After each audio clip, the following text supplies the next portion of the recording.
Good afternoon, folks, and thanks for joining us. It's the big one, UFC 280 post show. My name's Tim Wheaton, joined as always by the editor at MMA Sucka, Frazer Krohn. Frazer, what's going on today? Huge show ahead, afoot. It's got the rumblings. You know, you've got the butterflies in your stomach after what can only be described as a huge fight card. You know, even from the first fight in the prelims, we had controversy all the way up until the main event, where we've got plenty of talking points. So I'm looking forward to jumping straight into it with you and discussing all the main talking points. Oh man, and it required a rewatch, but certainly a monumental occasion. The main event did feel like one of those historic moments that we're always going to look back on. And just like this is a major moment for Islam Makhachev, and I'm surprised by how much his career has actually followed in the footsteps of Khabib Nurmagomedov. In terms of like, he got the title with barely any top 10 wins. It didn't matter because he dominated it there. Resume to resume, Charles Oliveira probably still has the better resume watch or resume review, you know what I mean? Without a doubt, Islam dominated him. Stand up, clinch, on the ground, new world champion, the man from Dagestan, the man from the mountains of Dagestan. He got it done. What do you see in this matchup? What do you think of, all this stuff? And then you have the matchmaker article up as well, which I'll link down below. Yeah. So I'll go to talk about that matchmaking article a little bit later, but it's domination from Makhachev, and I think that, to be honest, I was surprised about how easy it was. No disrespect to Charles, but he didn't pose Makhachev with any threat. Zero offense. And I think, nothing going on.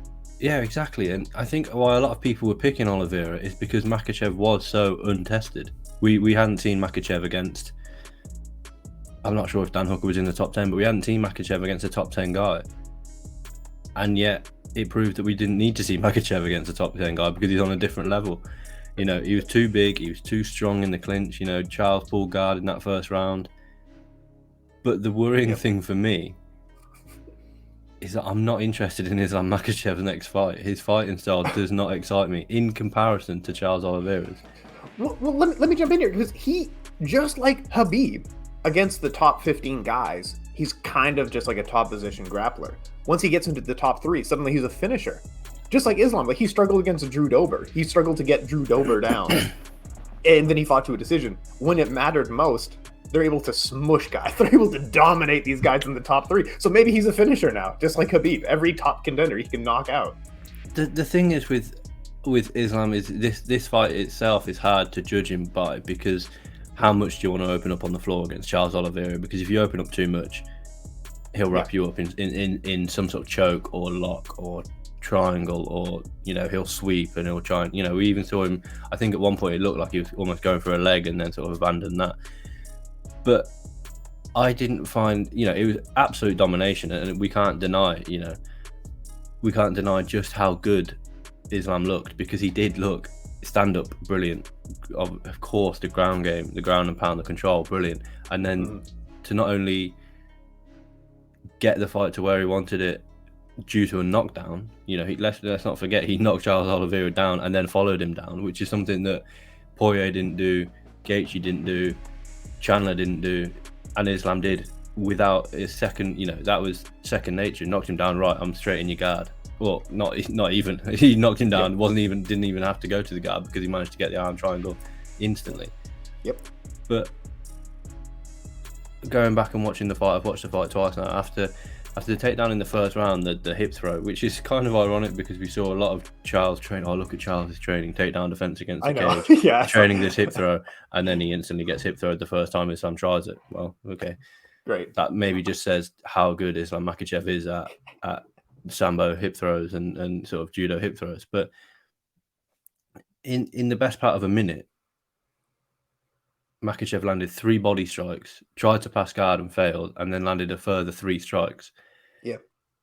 Grinding his forearm into Charles Oliveira's face is without a doubt an effective technique, because it's painful for Charles Oliveira, it's uncomfortable for Charles Oliveira, it's making him want to move.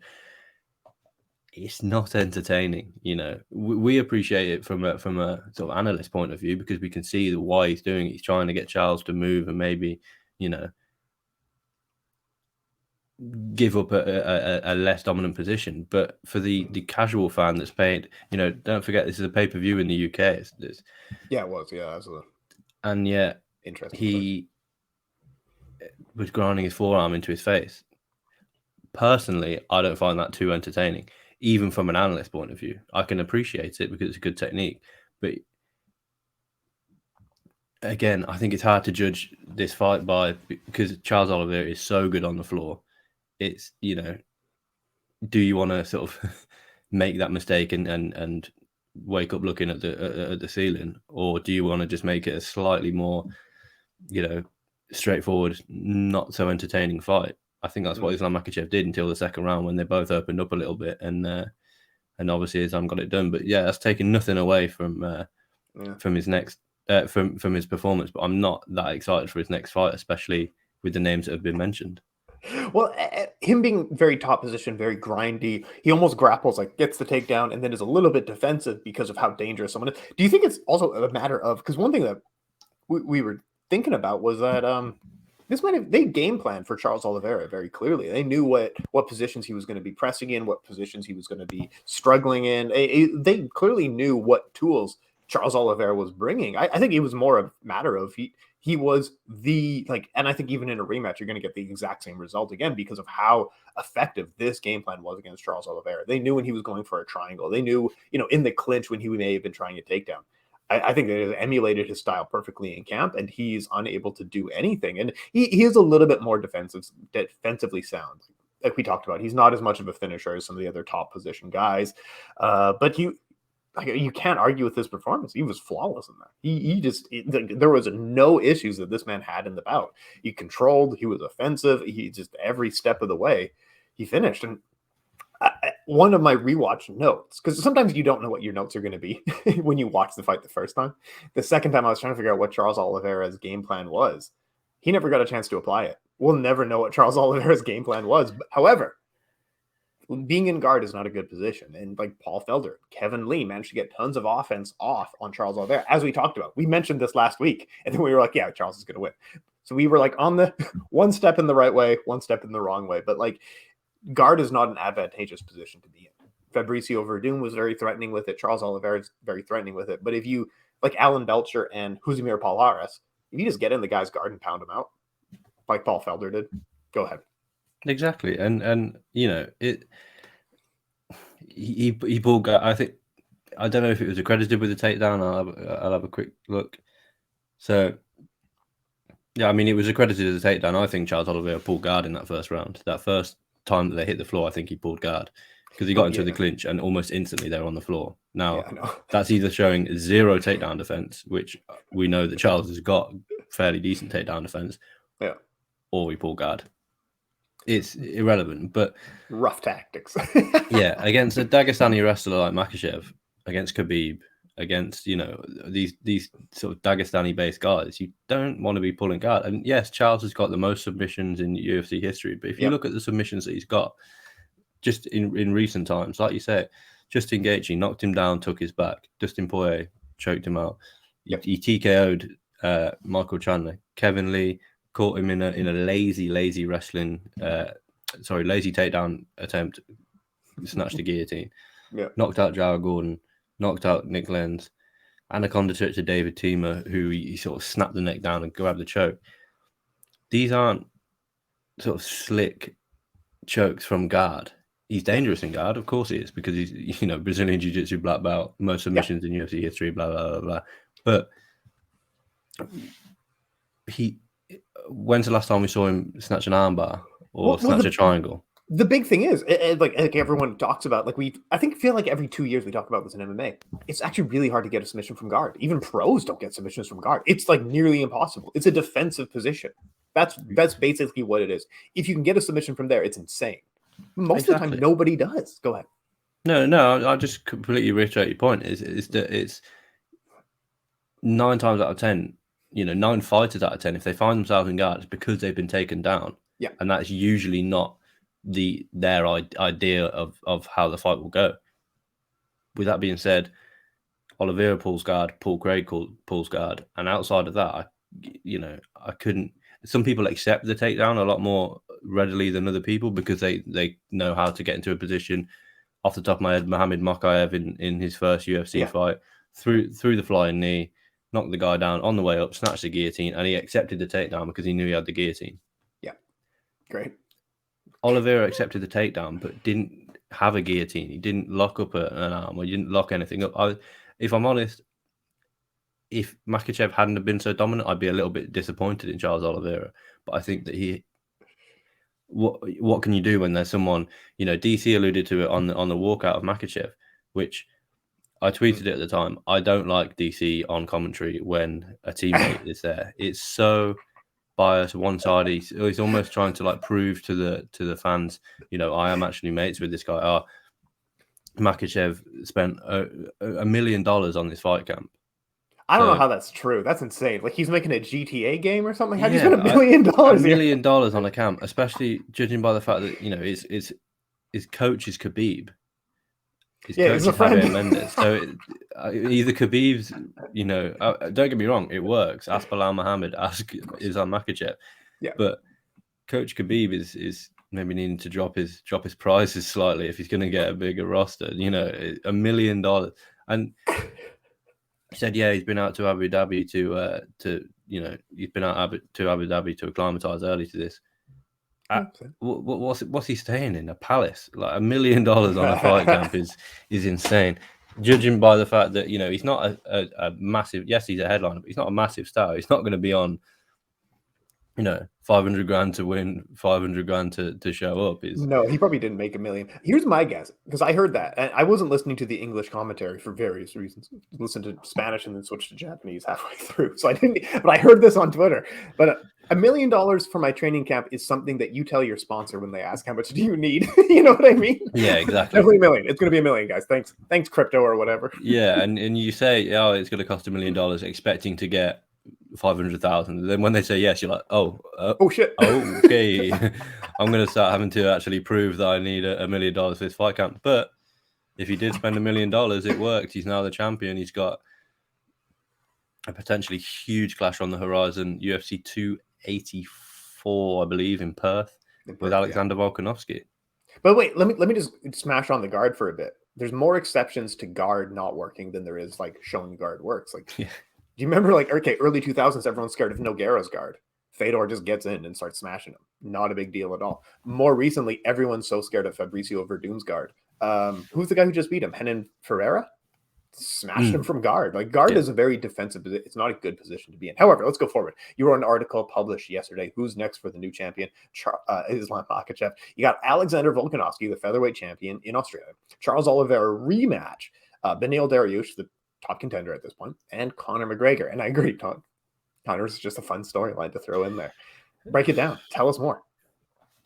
I'll break it down by saying McGregor is in there because of who he is, what belt he held, his history with Khabib, and the fact that he's busy on Twitter straight after the fight. That's as much as I want to say about it.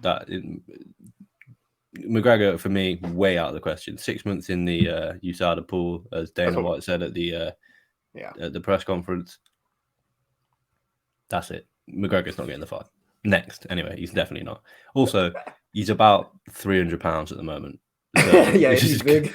He's a big, juicy guy at the moment. But yeah, so for me, Charles Oliveira, as you kind of alluded to, that fight was so one-sided that I don't want to see an immediate rematch because I'm not really sure how Charles makes those adjustments in, let's be honest, Islam Makhachev will fight again in 5 to 6 months.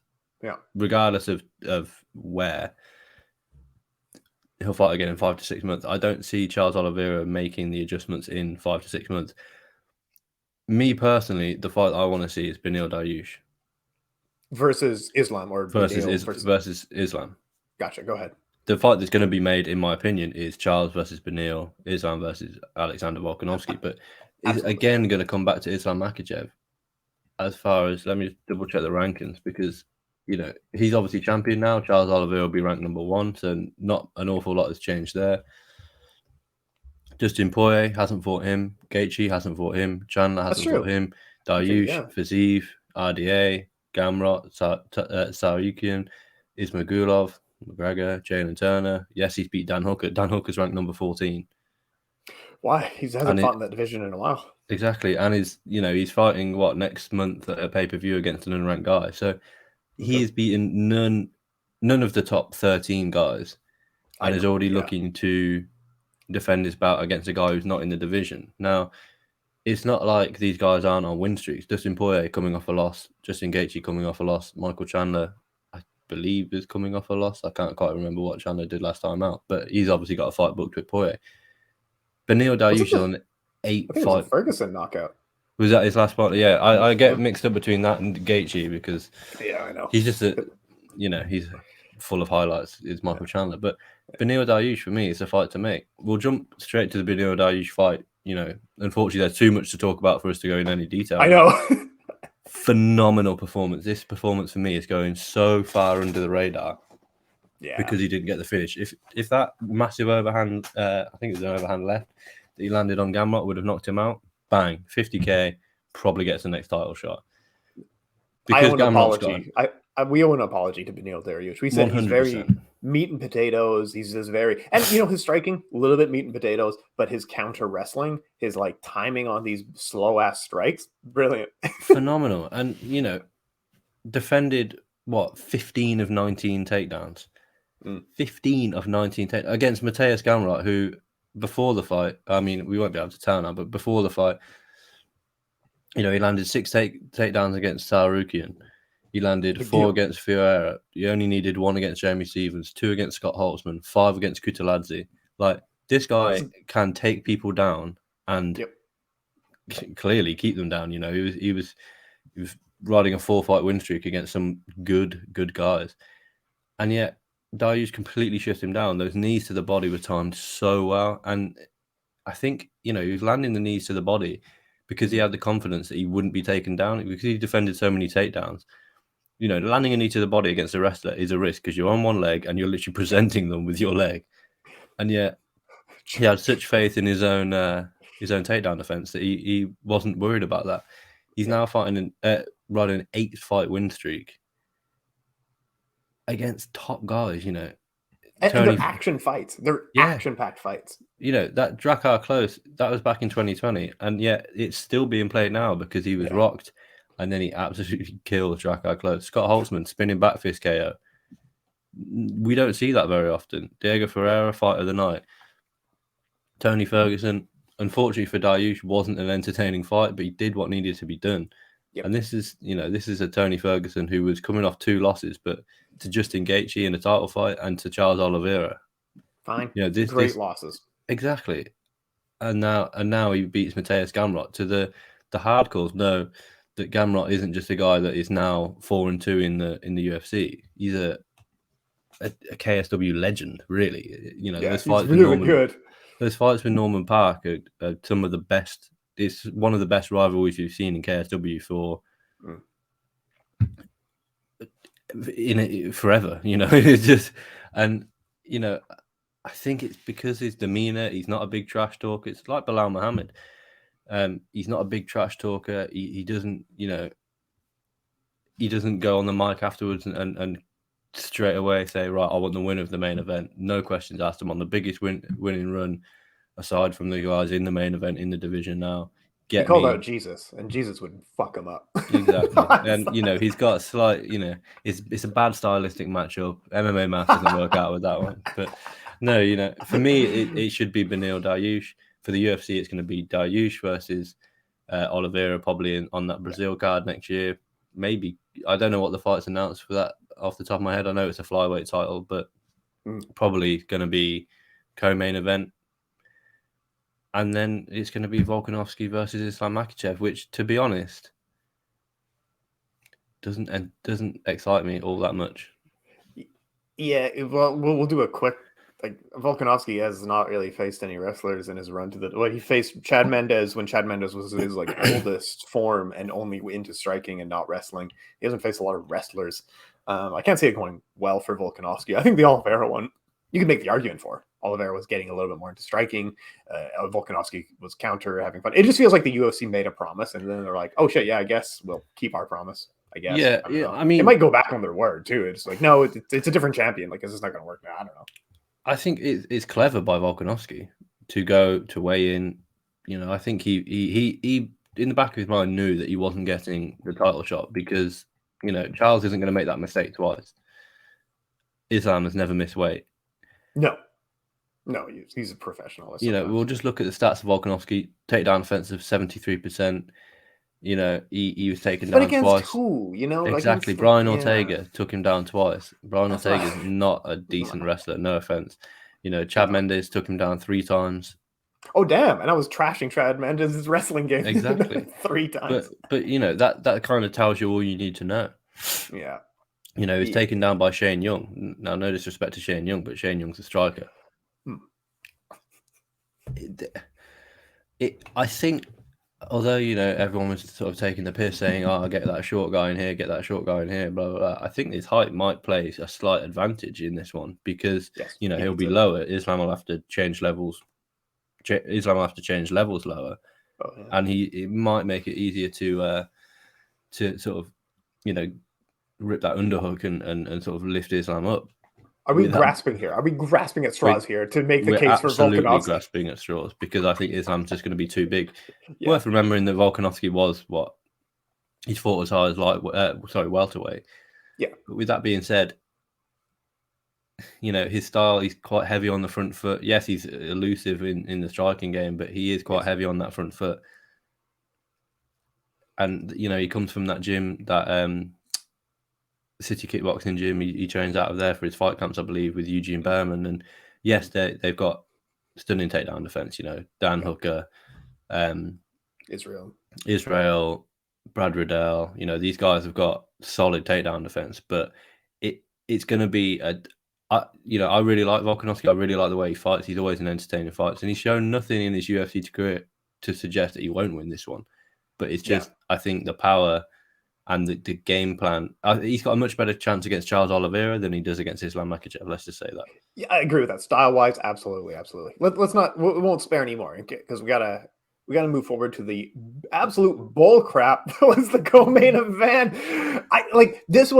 It's such a letdown because we want to see fighters fight each other at their best. I want to see everyone at a full camp at 100% health fight each other. If one guy, TJ Dillashaw, is coming into this camp, he's not even hitting pads because of how often his shoulder's being thrown out.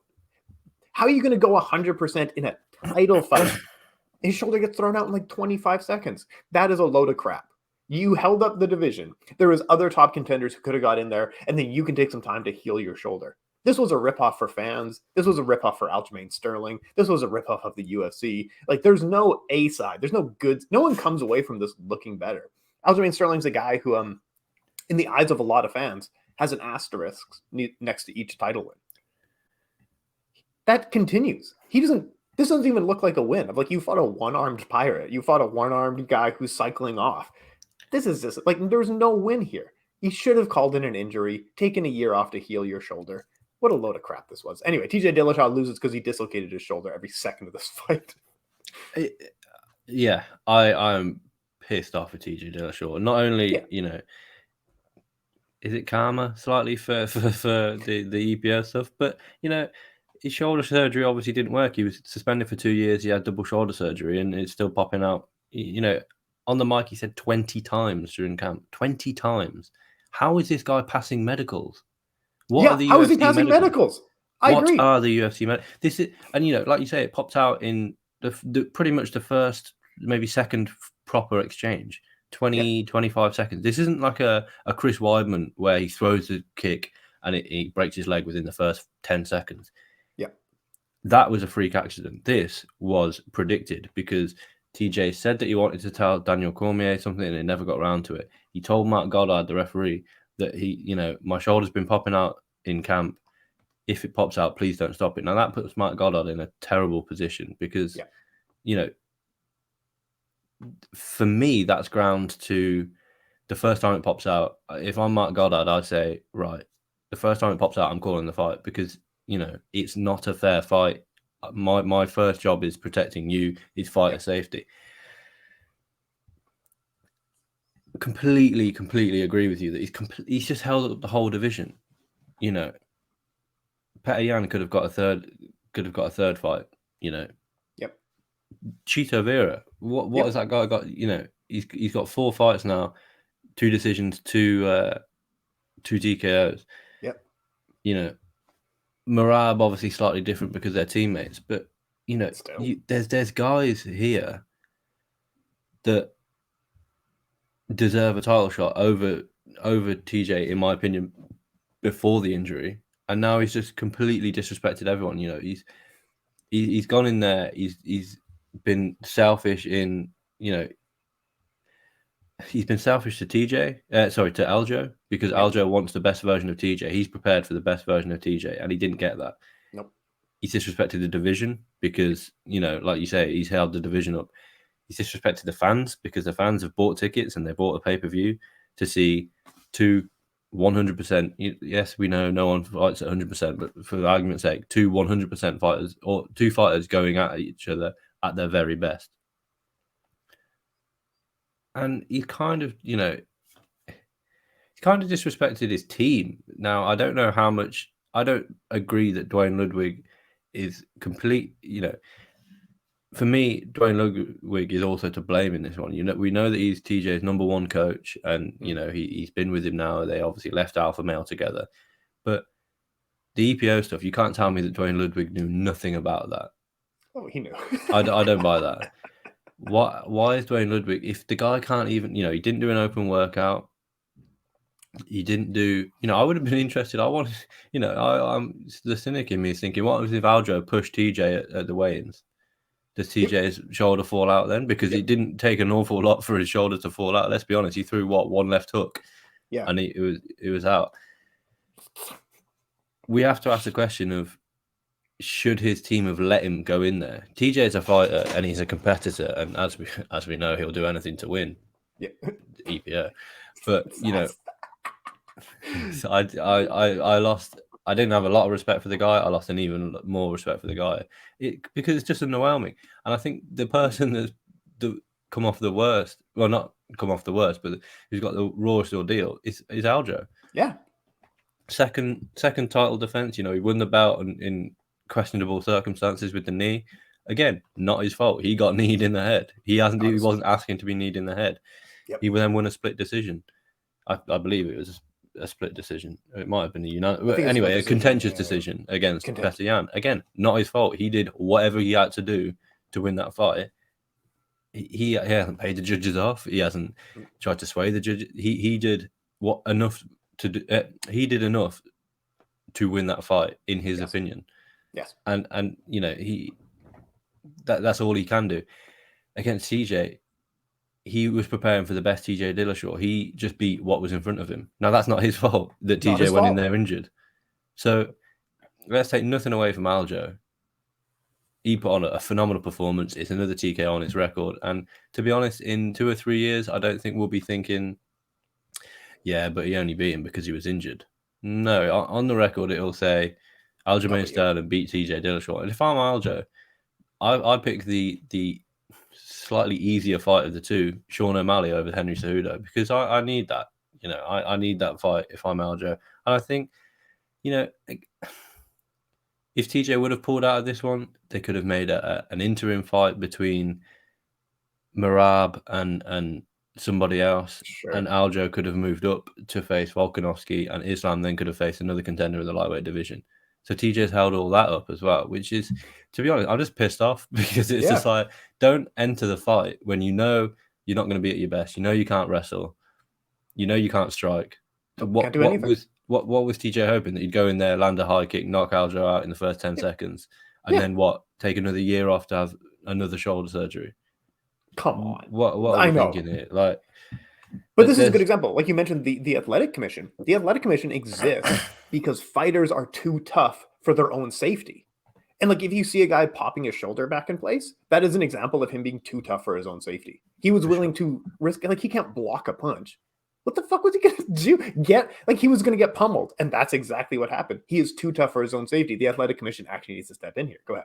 Yeah, and it's not like Aaron Pico the other day where I think it was a takedown that led to his shoulder popping out. Again, a sort of freak accident. That happens. You know, we exactly. We see this, you know, if you watch regional MMA shows, we see this probably once or twice a week. Yeah. There's so much MMA on these days that you see. But in the sort of the big shows, the PFL, Bellator, the UFC, One Championship, you know, KSW, Rising, all of this, we probably see it once every 2 weeks, once every 3 weeks. A fighter shoulder pops out. sometimes they can just pop it back in, and it's just, it's a freak accident. They get taken down. They try to post as they get taken down. The shoulder pops out. They can't defend themselves the rest of that round. They manage to pop it back in, and they can just fight as normal. That's fine. The second that TJ's shoulder popped out again in the second, so obviously it popped out within the first, like you said, 20, 25 seconds. Yeah. Wasn't able to pop it in. They popped it back in during rounds. And he did. He showed Mark Goddard, I'm fine. Yep, it's back in. The second it popped out again, that's me. That's me to call the fight. Fair play to Aljo. And the best line of the entire night for me, Ray Longo, no mercy, Aljo, no mercy. And he's just kicking the shit out of his left-hand side. Why not? At the end of the day, the guy did go in there against Henry Cejudo looking to sort of utilize an unfair advantage. And, maybe Aljo did have an unfair advantage in this one because TJ was injured. Yeah. But it is what it is. You can only beat what's in front of you. And, Aljamain Sterling, he's the champion. He shouldn't be calling out Sean O'Malley, Petr Yan, Sandhagen, Marlon Vera, but he is. He's that competitor. He wants to beat Marlon Vera because he's never beaten him before. Yeah. He wants to beat Corey Sandhagen again. To put no question over who's the top guy in the division. I really like that from Aljo. I really do, because, like I say, he's the champion. The contender should be calling out the champion. The champion should say, right, I'll take on all comers because I'm the best at this weight. I'm the best at 135. I don't care who I face. Yep. Just give me the next guy. Give me the next guy. But yet he's calling out Chito Vera. He's calling out Sandhagen. He's calling out O'Malley. Fair play, because he doesn't have to. He could take a much easier. If he says, I'm going to vacate this and go up to featherweight, he probably knows he's not going to get that. But he'll get a Chito Vera fight.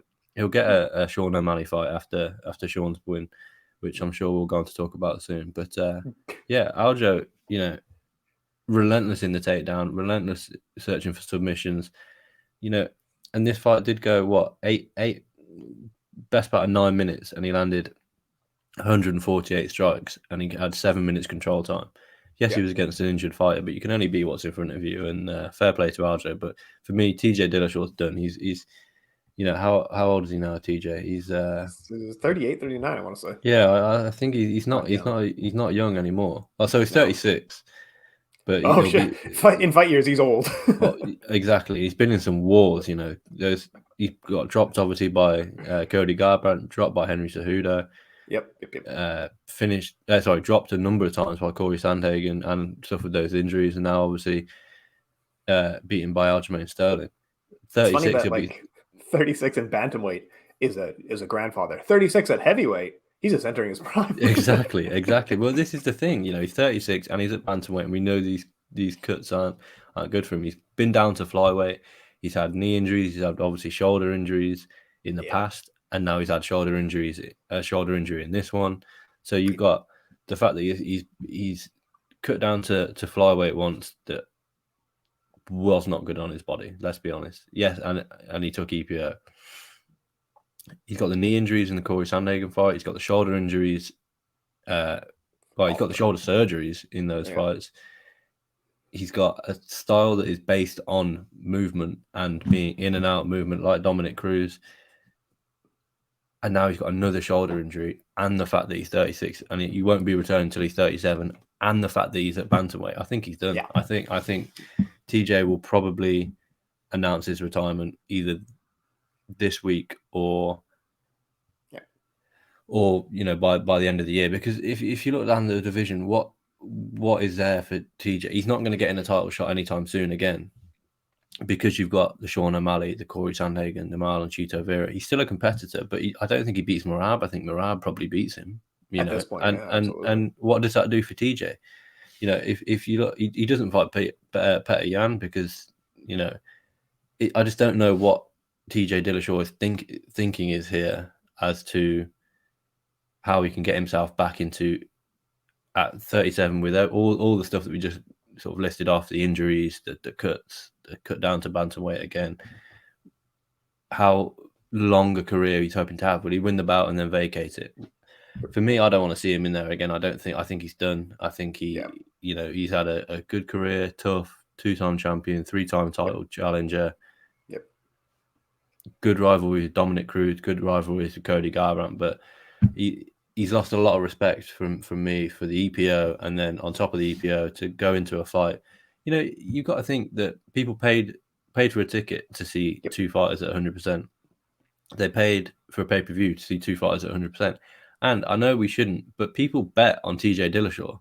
Yes. People probably bet a lot of money on TJ Dillashaw. I mean, obviously it's not done for money, but our MMA Sucka picks, my pick was TJ Dillashaw. If I knew that he was going in with a dislocated shoulder, no chance. Aljamain Sterling all day. Yes. And, you know, that's on a much smaller scale.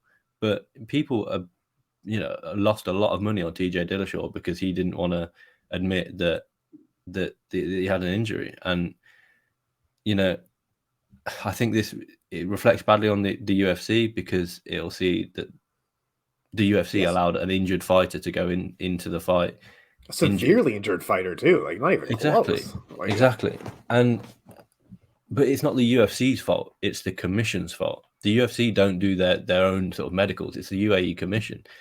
So I think it doesn't even exist. Like I think in Abu Dhabi it's just the UFC. And like I don't know if they get some like independent organization. I think in the UAE it's just the UFC there. Like there isn't an athletic commission as far as I know. If I'm wrong, like let me know, but as far as I know it's just like exactly. If anyone is more educated than me and Tim, let us know in the comments below, because I just assumed that it would be the UAE commission. But whoever's let TJ Dillashaw go into that fight injured, everyone goes in a little bit injured. Everyone's got, you know, ACLs that aren't 100%. Everyone's got bruises. Everyone's got, you know, I tore my, you know, you can tear your shoulder and it's enough to be able to get through a fight.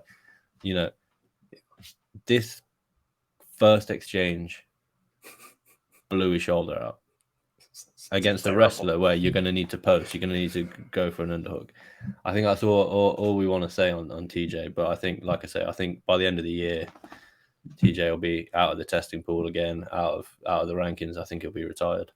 Yeah, I think in casual, his legacy is one of those ones that we can argue about forever. And that's what makes him such an interesting character. Is he won't have a unanimous legacy in the eyes of pundits versus fans. Anyway, like if you got Corey Sandhagen, one win in his last, like, whatever, no one would have complained. This division is so competitive. But yeah, this is a load of garbage. No one comes away a winner in this one. Aljamain Sterling doesn't win. The UFC doesn't win. TJ definitely doesn't win. Like, no one looks good because of this. What a load of garbage this was. But let's get to the controversy. Let's get to I'll set the table real quick, but I feel like everyone knows the context already. Sugar Sean O'Malley and Petr Yan, bantamweight showdown, had a back and forth. Second round probably for Petr Yan. Third round probably for Sugar Sean O'Malley. It's the first round that people are really split on. It was a split decision win for the American, who was ranked, I think, 12th, fighting number 1. And we're just going to put it up on screen. Okay, tell people what we're looking at here. Yeah, so this is, as Tim was alluding to there, close first round. I think the second round is a Petr Yan round, despite the fact that O'Malley started the round better than Petr Yan, in my opinion. He stung him with that big loop and straight, and he almost knocked him down, Petr Yan. But then Yan came back with one of the most ferocious pull counters I've ever seen. Took O'Malley to the floor and dominated the second round, in my opinion. Let's 3 or 3 takedowns, over 2.5 minutes control time, 45 overall strikes landed to 22. That's pretty clear. Petr Yan round. Round 3, I think, is a pretty clear Sean O'Malley round. You know, yes, Petr Yan landed takedowns, but you got 46 of 77 strikes landed for Sean O'Malley, 24 of 36 for Petr Yan. So he threw a lot less. And I think that's because of what Sean O'Malley was putting forward. Yep. The first round is a contentious one. As we now know, that obviously it went a split decision to Sean O'Malley. Now, what's on screen here is just look at all these professional fighters: Tom Aspinall, Reyes, Uriah Hall, Diana Barbita, Chris Daukaus, Johnson, Hill, Amir Albazi, all saying... It goes on. It goes just on. Keeps going. You know, we've got Chiesa, we've got Li Jingliang, Jake Hadley, Jamal Hill, Weidman, Sadiq Youssef, Lando Venata. And I think the next one is the big one here. Big Arrow, Henry Cejudo, worst robbery in UFC history. I hope the sport doesn't become boxing. You know, Jorge Masvidal's obviously in there, Bryce Mitchell, Brendan Loughnane, who disgraceful decision, and he also tweeted as well saying, you know, I've been training with this guy week in, week out at Tiger Muay Thai in Thailand, but obviously the one we've highlighted with the big arrow here is Henry Cejudo, who's in this division. He's the undefeated champion in that division. He's never lost. He never lost the belt in that division. He retired with the belt. The contentious round is the first round, and you know, I think that the third. Remember, MMA has unified rules of damage scores first, then duration. Yes, it's damage first. So that third round, no questions for me, is an O'Malley round. He landed more and he did the damage. That huge cut on Petr Yan. It's a bad cut as well from the knee. But you know, he looked good in the third round. He was landing combination strikes. He was landing strong jabs. Third round without a doubt, good. Yeah, without a doubt. And the second round, I think Yan landed. You know, they landed similar damaging blows in that second round. Yes, but Yan then it goes on to duration, where Yan took the fight to the floor. He dominated for the duration. He landed a lot more strike. You know, he over doubled the amount of strikes that Sean O'Malley was able to land. The first round is a difficult one. Now, watching it first time, I thought that Petr Yan won the round. Me too. However, watching it second time, I can understand why Sean O'Malley won the round.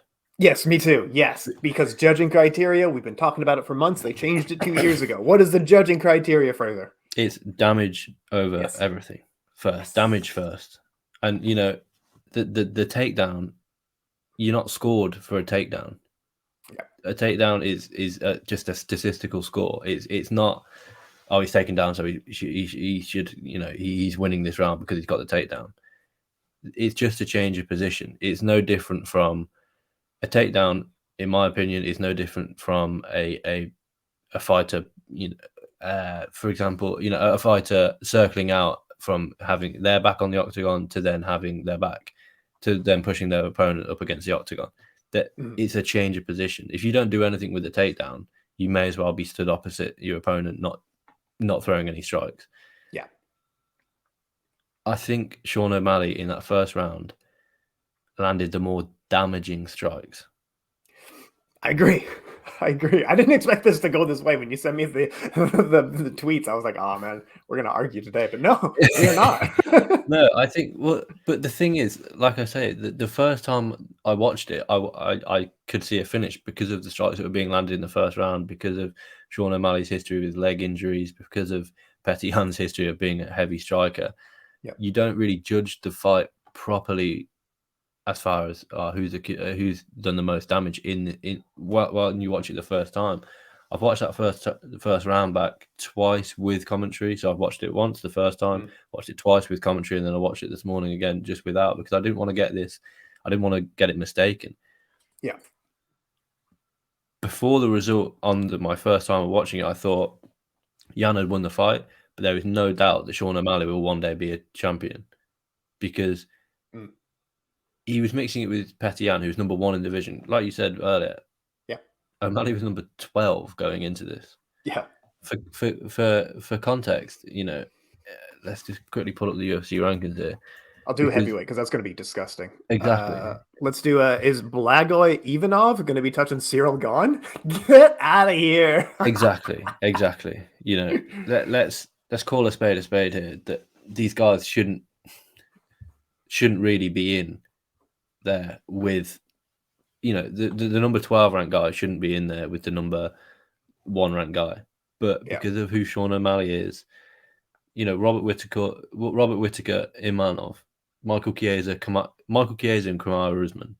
This is the kind of that's not a good one. This is the kind of thing we're talking about here. Sadiq Youssef and Max Holloway, Sean O'Malley and Petr Yan. Like, let's be honest. They shouldn't, on paper, they shouldn't. And this is what we were saying. O'Malley got nothing to lose. If he loses the fight, well, yeah, I'm the number 12 ranked guy. Of course I lost the fight. I'm going up against the number 1 ranked guy. No lose situation. If he wins, which he did, happy days, I'm now in the title picture. The second time of watching it, and the third and the fourth, I did score the round to O'Malley.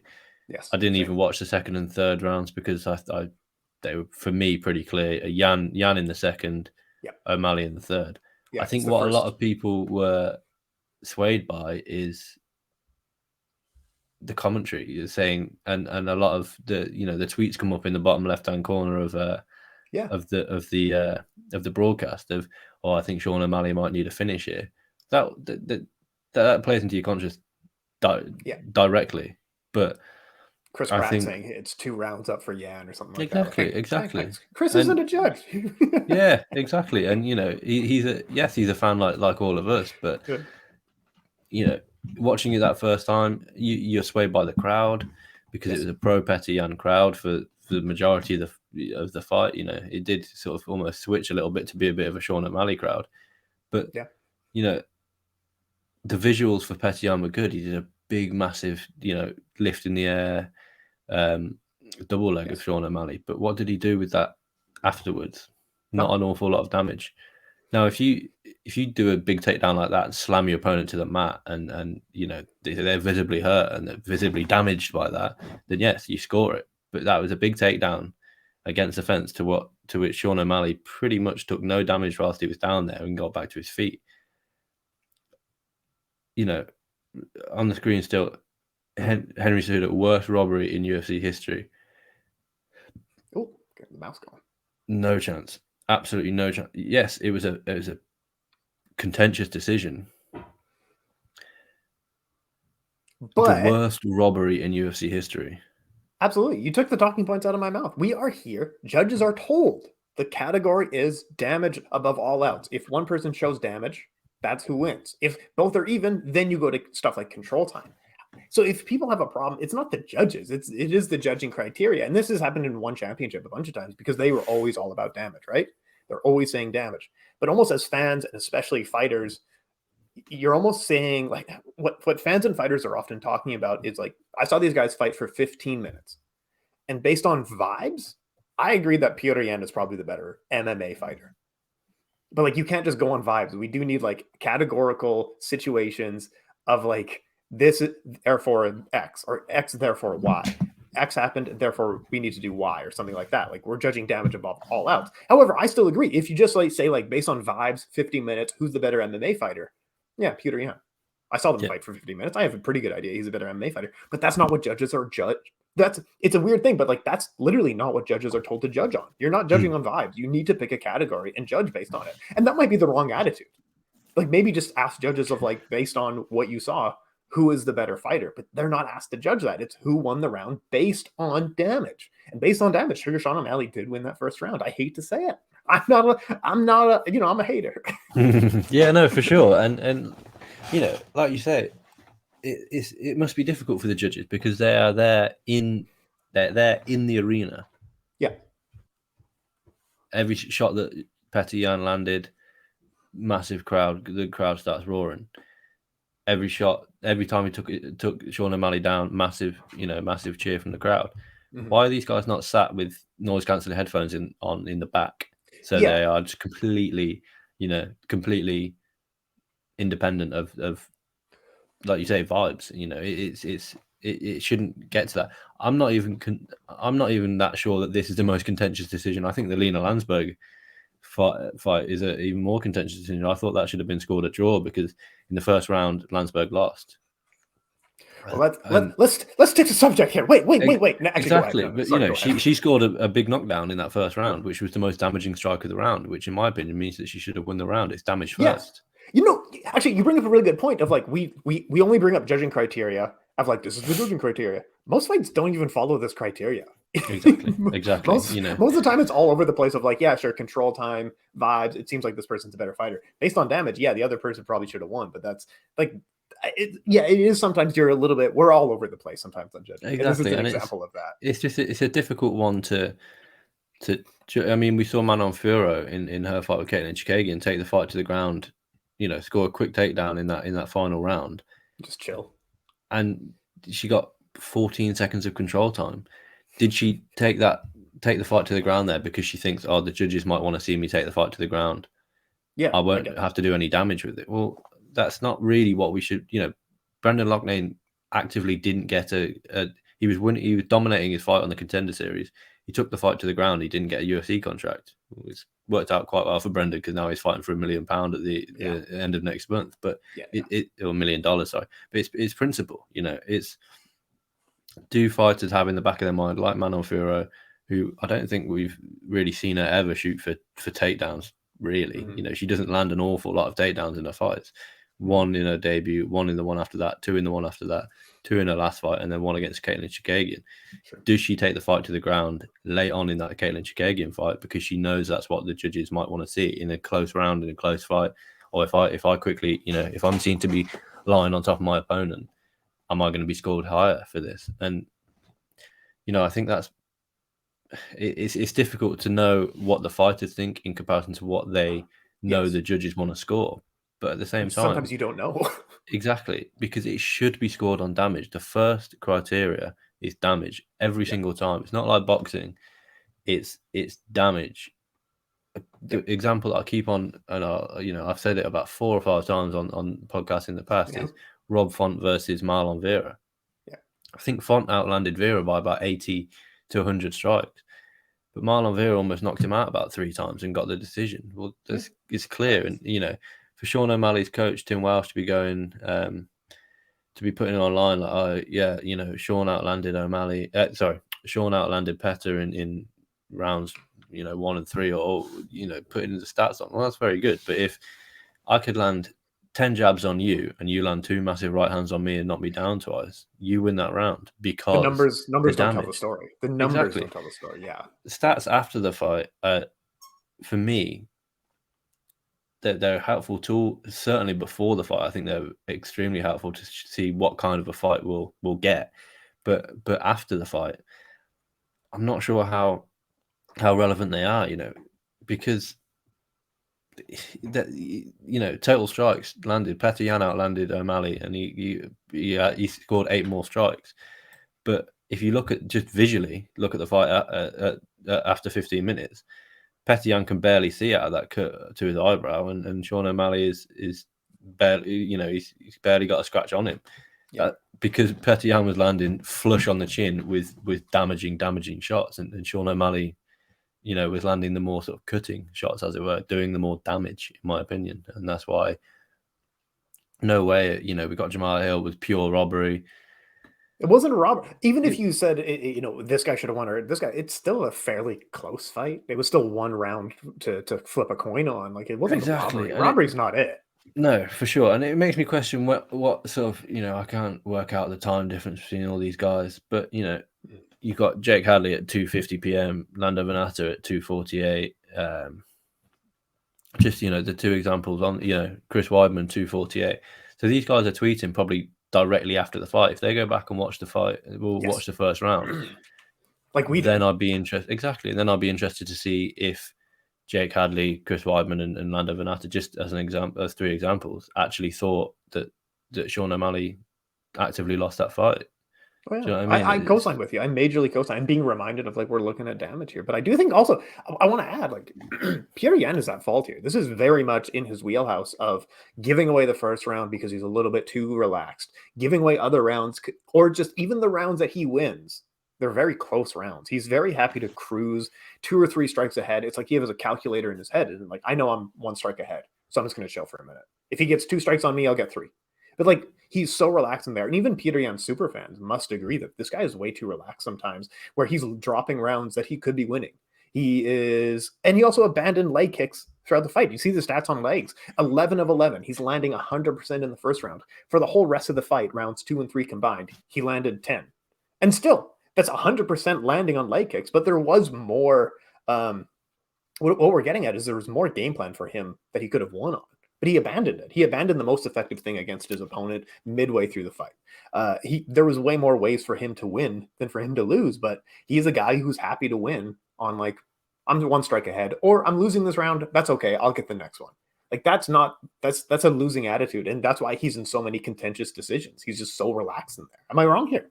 No, exactly. No. I completely agree. And I think Petr Yan's a 5-round fighter, and for this to be a 3-round fight, maybe in a 5-round fight, you can maybe drop the first round. I would have loved to see this as a 5-round fight because Petr Yan was dealing with that cut And Sean O'Malley, you know, we saw in his post-fight interview, I think he was a little bit concussed. dazed. I think he's concussed. Yeah, for sure. And that's not, you know, and no one's really talking about that, but I don't think he was all there. No, he wasn't. Sean O'Malley, throughout his entire career, would have got on the mic straight away and would go, bang, I want the winner of Aljo TJ, no questions asked.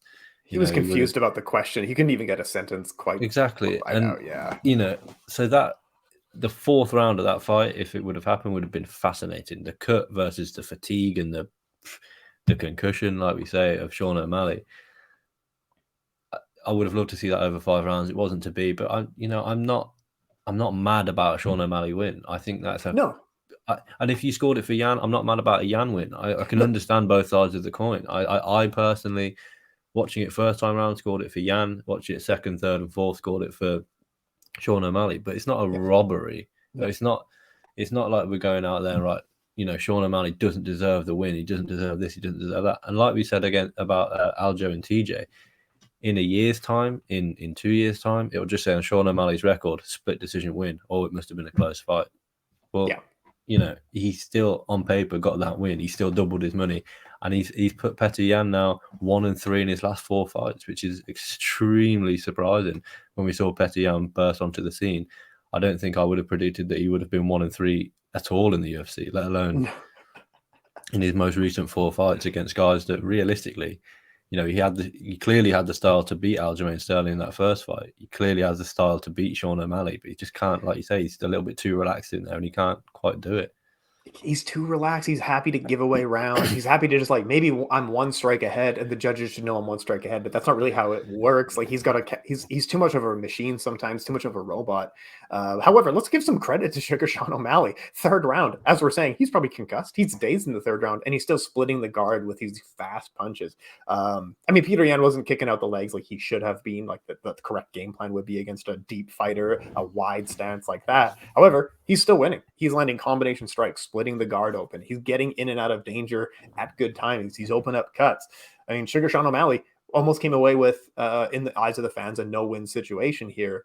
But he did as well as he could and deserves some credit for that. He actually fought Petr Yan better than a lot of other guys do. He maybe is the most effective in terms of like, rather than just like an blowout loss. Actually, no, screw it. That's probably the best anyone's ever done against Petr Yan, including fights that he's lost. Yeah, for sure. I mean, you know, Aljo backpacked him for the best part of 2 rounds, but that's nothing against Petr Yan. I think if Aljo gets on anyone's back for 2 rounds, it's set. If you just look down, you know, Sean O'Malley's record, every fight that he's won since 2018, he's either got fight of the night or performance of the night. You know, fight of the night, performance. Then he lost to Makhachev, but then he got performance of the night, fight of the night, performance of the night, and then he had the no contest, and then he's got fight of the night. This guy is a championship level fighter now, and you can't deny it. You know, and we were doubting him because he'd never really been tested against Pedro Munoz last time out. Pedro is an aging fighter who's not going to be in title contention. Yeah, that obviously went to a no contest. Petr Yan is fresh off a title fight. And is a title caliber of opponent. And Sean O'Malley, you know, he, at no point did he look outclassed in there. That 2nd round was a rough round for him, but I've seen people score that for Sean O'Malley as well because of that massive strike that he landed at the beginning of the fight. Beginning of the round, sorry. I could see the argument. And like I said, you know, on paper it should be Marlon Vera next for Aljo, but I hate to admit it, a Sean O'Malley fight is much more exciting for me than a Marlon Vera versus Aljo fight. I like Sean O'Malley. I'll be honest, I didn't like him when he first came onto the scene. I thought he was a bit of a hype job after his first 2 fights went to a decision. I thought, you know, he's got that big knockout on the Contender Series and then he's gone to decision twice. Yeah. But now he's just knocking fools out. Do you know what I mean? He's just finishing guys. He's always in entertaining fights. And I think that yes, he was concussed, but I also think he was slightly humbled by just how well he did against Petr Yan. I don't think that he expected to do that well against Petr Yan, and he did. He got the win. So he looked surprised at the decision. Maybe he didn't know where he was, and he's just like, "Oh, everyone's cheering for me. I wonder where I am right now." Exactly. Like he was surprised by like I won. Yeah, for sure. I'd be surprised if he watched the co-main and main event in the back with a beer, I think he probably went straight off to hospital just to get that concussion looked at. But yeah, Petr Yan losing to Sugar Sean O'Malley, Charles Oliveira losing to Islam Makhachev. I gotta say, Sugar Sean O'Malley's probably the bigger upset out of those two there. Like, that's a big surprise. Oh, without a doubt. We knew that Islam has a style that can beat anybody. Yeah. We just hadn't seen him proven against any of the top 10. Sean O'Malley's style, but we'd never seen holes in Islam Makhachev's game. So you gotta go. We'll wrap up.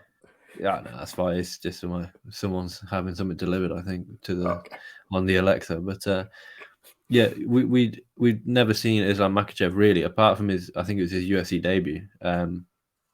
When he was knocked out, we've never really seen any flaws. We've seen plenty of flaws with Sean O'Malley, and yeah, plenty. He still managed to pull off the victory. I think, like you say, it's the bigger upset because of the flaws that the obvious flaws and then the known flaws, and yet he still managed to pull off the upset. I think it was a phenomenal performance. Yeah, no, I co-signed with you, and it's Petr Yan. It's his own design of like that's how he fights, and he needs to step on the gas a lot more. It's like Jorge Masvidal was dropping a bunch of split decisions for the same kind of stupid attitude. You got to really put your stamp on it, and that's what Masvidal eventually did, and it came out successful. But like Petr Yan, you always get the feeling, even when he's losing, of like you could have done more. I think you're a better fighter than what you showed in there, but like if you're going to lose, that's your fault. Anyway, let's move down the card here. Manon Farrell versus Caitlin Chukagian. I don't really have any notes. Should we move to the next one? Yeah, it is what it is, that one. I think Farrell mixed it up well by doing the side kick to the lead leg to the knee. She's obviously known for a side kick to the body, but then she mixed it up by going down to the knee. Sure. Whatever. She beat the sort of gatekeeper to the title shot, but I don't think Farrell she hasn't got the style to beat Valentina, in my opinion. She's a stand-up fighter who's got takedowns. I think Talia Santos proved how you beat Shevchenko is by taking her down, holding her down, and just doing enough damage not to get stood up. I think Farrell's post-fight speech was very clever. She said, "Look, I want to beat all the girls, and then I'll beat Valentina." She means more cage time, but actually I think the Alexa Grasso fight is probably the fight to make next. Sure. Yeah, I'm into that. That sounds great. Okay, Belal Muhammad pummels, just looks like a fucking world beater in there against the formerly undefeated American Sean Brady. This was a big surprise of like just how good Belal Muhammad looked. Of just he shut him down. Like Sean Brady had no offense off in this fight just because of how constant Belal Muhammad was. A guy who we've maybe been too mean to. Straight up, I thought he was a boring fighter. For a lot of his fights, he was boring. But maybe it's just he's nullifying what his opponents were looking to do. Against Damian Maia, you don't hit the floor with Damian Maia. Fair enough. Against Stephen Thompson, you don't stand with Stephen Thompson. Fair enough. Against Vicente Luque, you don't stand with Vicente Luque. Took him down 5 times, dominated him. 7 minutes control time across a 5-round fight, and did enough. Like I say, Stephen Thompson. 3-round fight, almost 12 minutes of control time. That's pretty good. Good. He's doing what needs to be done. It's his first finish since 2019, but this one he did on the feet. He knocked the guy out, and it's his first knockout since 2016 in his second UFC fight. Now, his hands looked amazing in this one. And what I thought was really good is that he was listening to his coach, who was Khabib.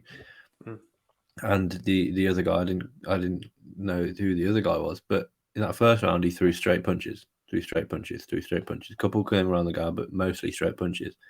In the second round, when he got Sean Brady hurt, bang, there comes the uppercut. Here comes the uppercut. Here comes the uppercut. So now Sean Brady's got 3 things to think about. He's got the straight punches, the punches around the guard, and the uppercut. He had no answer for it either. He turtle shelled. He didn't have anything. Exactly, and it paid dividends. He got the finish because Sean Brady, not only was he rocked and he was hurt, but he was overwhelmed with strikes. And Belal's gas tank, 209 strikes thrown in a little under 10 minutes. Sorry, every strike that he threw was a significant strike. Mm-hmm. I think he's still got some, and his takedown defense looked really, really good as well against Sean Brady. He was the hips were gone straight away. As soon as Sean Brady shot in, those hips was shot straight back. Mm-hmm. He's still got some flaws. He still is getting hit. And I think heavier hitters, the likes of, obviously you called out Hamzat. I think Hamzat maybe makes him pay for being hit. Leon Edwards was obviously piecing him up in that first round. I think a Kamaru Usman fight, depending on how Edwards and Usman, I'd watch Belal Muhammad versus Kamaru Usman. I think that's a really good fight. Both solid wrestlers, both got good takedown defense. Belal Muhammad's takedown defense 92%. That's amazing, and that is stat padding a little bit against Damian Maia, who got 1 of 21 takedowns. But you can only, like we said earlier, you can only beat what's in front of you. And Belal Muhammad has beaten the past, aside from the Leon Edwards no contest, he's beaten the past 8 guys that have been put in front of him. If he had a more entertaining style, if he did that every fight, he'd probably be right in the title picture now. But I think he's at least 1 or 2 wins away from a title opportunity. But he made the statement he needed to make in this fight, exactly on a big card as well. This isn't a fight night stuck on the main card. This is a headlining the prelims. On YouTube, I believe the prelims were aired. Who knows? And for guys, this is a great performance to get the casuals on your side. Yes, because he went out there. You look at the guy that he's facing is 15-0, and he's pretty much dominated him. There was no point in which I thought Sean Brady might actually win the fight. I thought Belal won the first round. I thought Belal was winning the second round until he landed that big strike, and then that was just the beginning of the end. And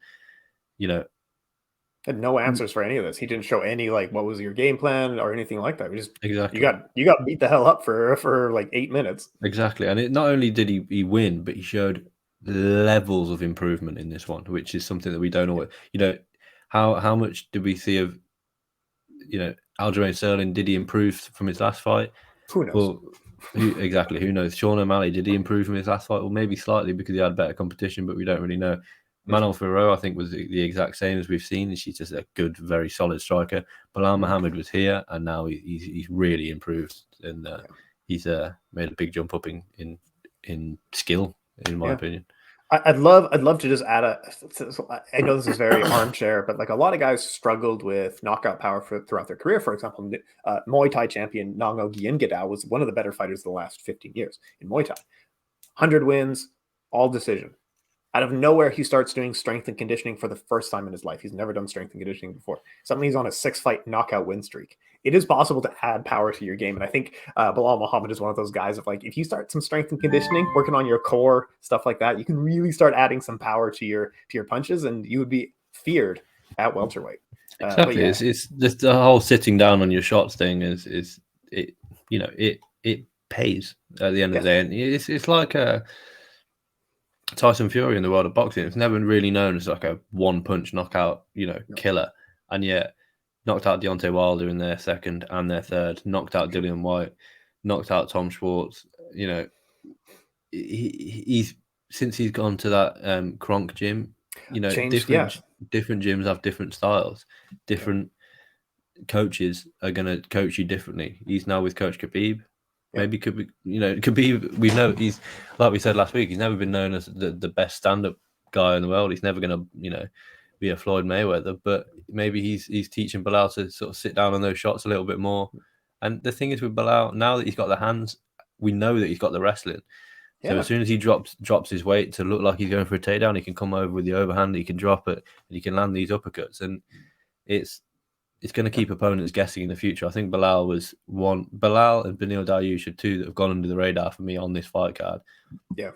Both, their stock has risen a lot in this from UFC 280.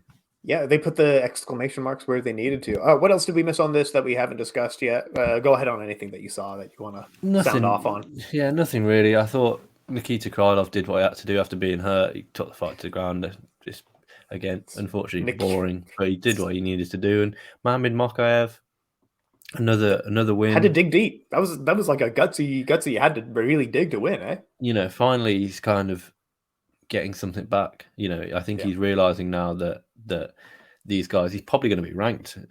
Obviously, the rankings come out on Monday morning, but in the US, so we'll keep you updated on the Twitter about if Mohamed Makhachev is ranked. He probably should be, in all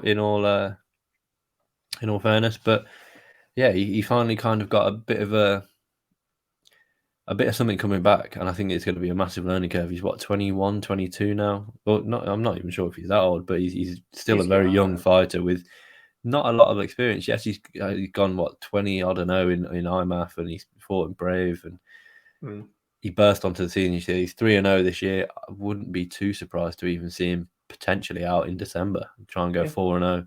If not, they'll save him for that March card, but I don't know if he wants to be out from October till March. He didn't take any damage really in this one. Yeah. And, well, it's going to keep him out for any length of time. He's calling out people like Brandon Royval. I think he maybe needs to pump the brakes a little bit. A slight. I think he needs a top 15 guy next, especially if he does get ranked. But he's good. He's very good, and he's good. But he's not breaking John Jones' record. I don't think so. Due to the fact that if you look, you've got Figgy's obviously the champion. Moreno, absolutely quality. Pantoja will be fighting for a title this year. Next year. He'll get the winner of Figgy and Moreno. Yep. You got Kai France, Askar Askarov, and then I think he does well against the likes of Brandon Royval, Alex Perez, Nikolai, Matt Schnell. Amir Albazi is, I think, the boogeyman in the division. I think he's got a fight booked now. Good division, finally. Took a while to get here, but exactly. And to think that we were going to scrap that division. I know. We've got exciting guys in that division, but again, I think Mohamed Makhachev, I don't think he'll break John Jones's record. No, I don't think so. But I do think he'll be. I don't even think he'll be flyweight champion. I think he'll be bantamweight champion one day. I think he won't stick around at flyweight for too long because he's a big guy. Yeah, I can see that. It's not even, I'm not even sure if he's a big guy or if he just doesn't quite have his weight cutting in. I think he struggles to make 115. 125. He definitely struggled to make 115. But he struggles to make 125. So I think the natural thing is for him to move up. And I think eventually when he does move up, I want to see him versus Marab, just two engine wrestlers, heavy high takedowns, just going at each other. I imagine they'll just meet and they'll just clinch for 15 minutes in the middle of the octagon, but it is what it is. For degenerate dorks like us, bring it on. These two could be wrestling in the singlet. That sounds awesome. Let's get in there. Just stick them, no cage doors, just stick them in a wrestling match. Yeah. But for the UFC bantamweight title, why not? Why not? No, I agree with you. I think he's got, there's nothing more that he can add. We've talked about him so much, even as IMAF when he entered the UFC, you and I were all over that one. But gets a solid W in an entertaining bout, gets the finish that he needed to recover from some criticism from his last win. But if people are criticizing you winning, that's fine. You're winning. Exactly. Let him talk. Exactly. Let him go. All right. What else do we need to do before we get out of here? I don't even know what's upcoming this weekend. Is there something going on this weekend? Do we have some... Arnold Allen versus Calvin Kattar. I love this fight. I'm,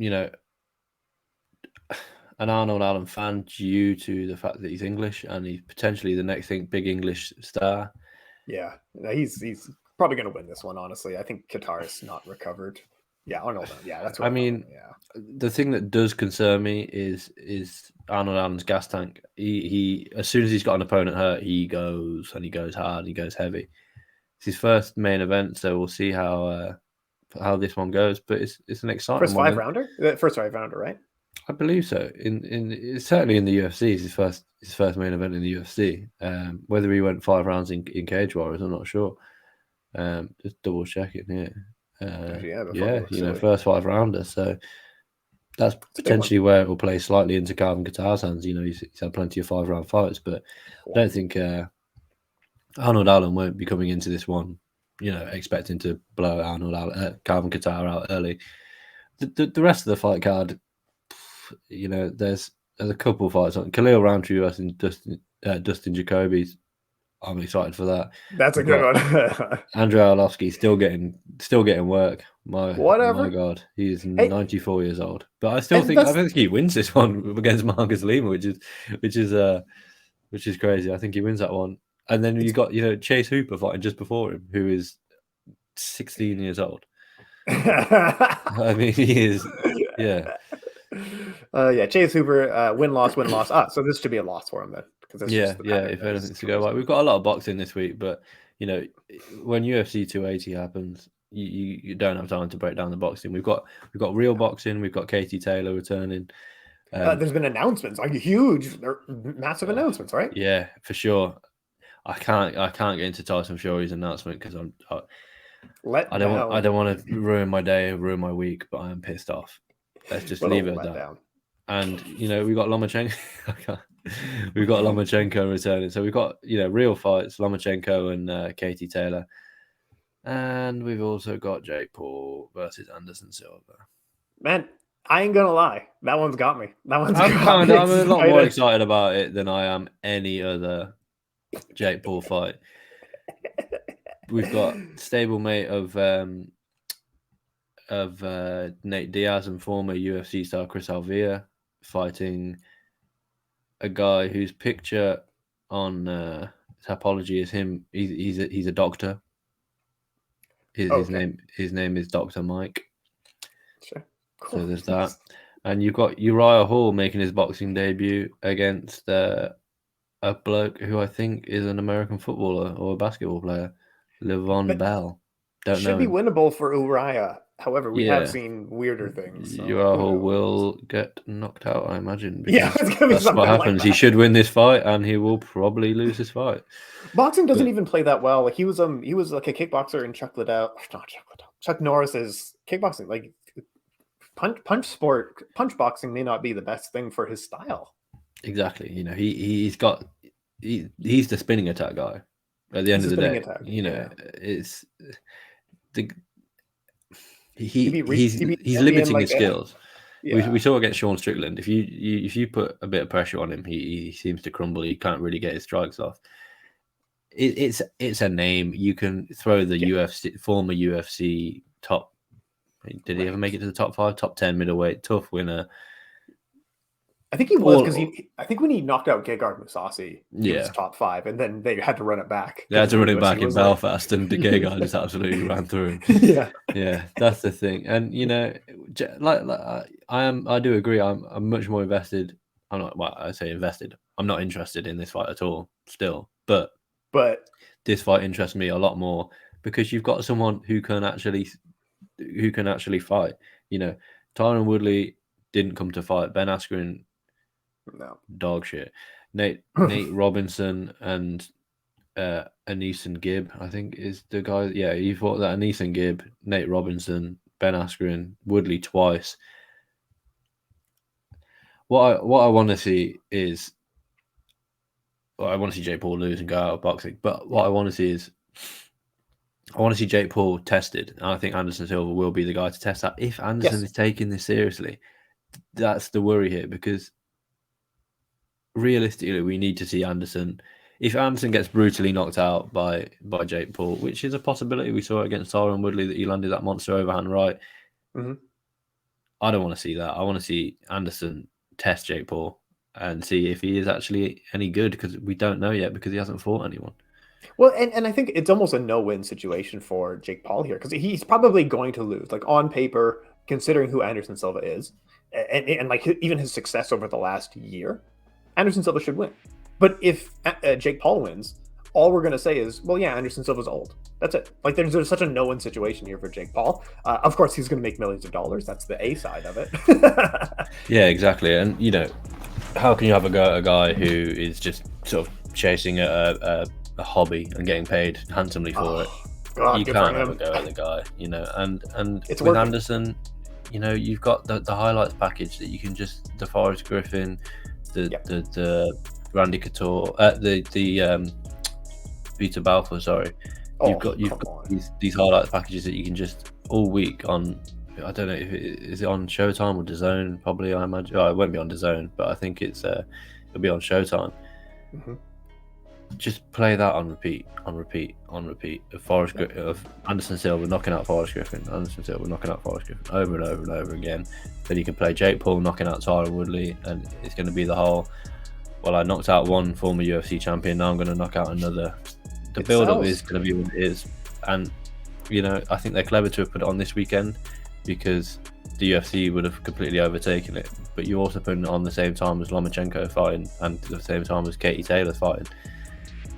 But I think I obviously Lomachenko will be fighting in Lomachenko's fighting in New York.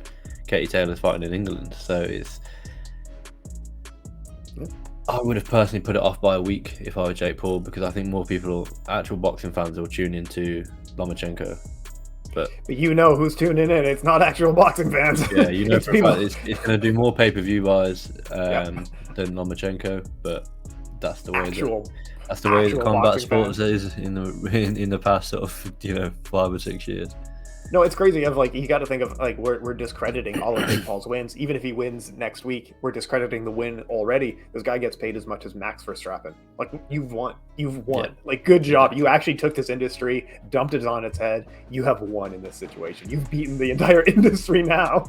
Yeah, for sure. I mean, we were talking about how much Islam spent on his training camp earlier. Jake Paul's getting paid probably 3 times that, 4 or 5 times that maybe. Oh, no doubt. Jake Paul's getting weighed in this weekend against someone who could absolutely rip his head off in Islam Makhachev. Yeah. But, that's life, unfortunately, in combat sports within the past however many years. Yeah, this is easily a 5 million. I would say minimum Paul is on a 5 million. Yeah, without a doubt. He's on Showtime, so it's a pay-per-view bout, and there's some jeopardy in it for him. Like we've talked about, we are so close to this whole thing being a circus act. We are just one step away. Exactly. We're one step away from Anderson Silva knocking out someone that used to be on the Disney Channel. I'm so excited. but I'll tune in for it. I'll watch the highlights next Sunday, which is annoying. It pisses me off because I know that I'll do it, but I'll do it. I'm curious. I'm curious. It's just one of those things. They got me now. I'm sure we'll have to talk about it next week because it will be a talking point. And Jake Paul will call out Dana, and I'm here for that as well. Yes, yeah, I love it all. All right, let's get out of here for the week. Frazer Krohn, Tim Wheaton, all the links will be down below for social medias and our authorships and all those good stuff. Last word, Frazer, goes to you. Just, biggest fight week of the year, Jake Paul, Anderson Silva. Don't miss it. Keep it locked to MMA Sucka. We've got plenty going on. So the YouTube channel, the MMASucka.com, and like Tim said, Tim will link our Twitter and Instagram down below. We're active on there all week. So yeah, good stuff. Take it easy.